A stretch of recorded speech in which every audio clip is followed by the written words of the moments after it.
ঢাকা মহানগর পুলিশের ডিএমপি অতিরিক্ত কমিশনার মো.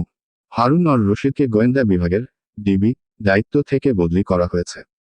তাকে ডিএমপির অতিরিক্ত কমিশনার ক্রাইম অ্যান্ড অপারেশনস এর দায়িত্ব দেওয়া হয়েছে। আজ বুধবার ঢাকা মহানগর police commissioner Md.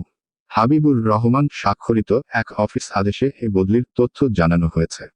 Harun or রশিদের জায়গায় ডিএমপির গোয়েন্দা বিভাগের দায়িত্ব দেওয়া হয়েছে মহা. আশরাফুজ্জামানকে।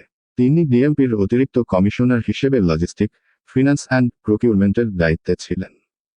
ওই আদেশেই ডিএমপির অতিরিক্ত কমিশনার ক্রাইম অ্যান্ড অপারেশনস মহিদুদ্দিনকে অতিরিক্ত কমিশনার হিসেবে লজিস্টিক, ফিন্যান্স অ্যান্ড প্রকিউরমেন্টের দায়িত্ব দেওয়া হয়েছে।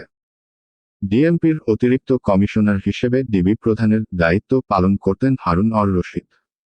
সম্প্রতি কোটা সংস্কার আন্দোলনের 6 সমন্বয়ককে ডিবি হেফাজতে নিয়ে আলোচনায় ছিলেন তিনি।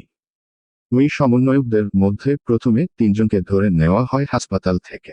এরপর বাকি 3 জনকে তুলে নিয়ে যাওয়া হয়। ডিবি হেফাজতে থাকা 6 সমন্বয়ক গত রোববার এক ভিডিও বার্তায় কর্মসূচি প্রত্যাহারের ঘোষণা দেন।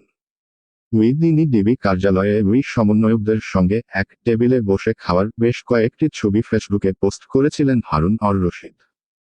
এসব নিয়ে বিভিন্ন মহলে ব্যাপক সমালোচনার পাশাপাশি হাইকোর্টও উষ্মা প্রকাশ করেন।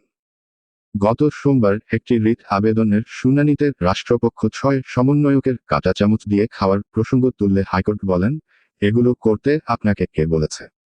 কেন করলেন এগুলো? জাতিকে নিয়ে মশকরা কইরেন না। যাকে নেন ধরে একটি খাবার টেবিলে বসিয়ে দেন। এছাড়া সম্প্রতি হারুন অর রশিদকে নিয়ে একটি ভিডিও অনলাইনে ছড়িয়ে পড়ে, যা নিয়ে তার সহকর্মীদের মধ্যে বিব্রতকর অবস্থার সৃষ্টি হয়।